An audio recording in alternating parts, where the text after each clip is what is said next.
I'm Paul from Doncaster Carpet Cleaners. I've been asked to say a few words about the NCCA, the National Carpet Cleaners Association.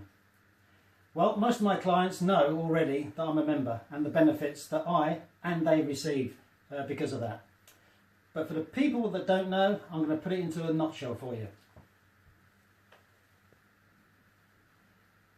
Now, the NCCA is the only nationally recognised association dealing with the cleaning and restoration and protection of carpets and soft furnishings.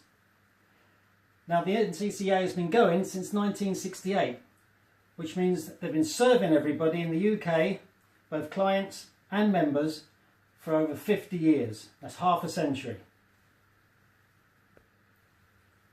So why would somebody want to join the NCCA? And why would the general public want to look out for people that are members of the NCCA? Well, for me, it was all about being the best I could be. I wanted to be a consummate professional, really, in carpet cleaning and upholstery cleaning.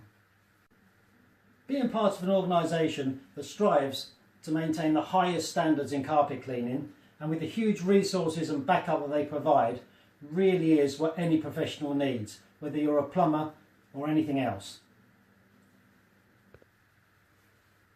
I'm proud to be a member of the NCCA, and remember our motto: service with integrity.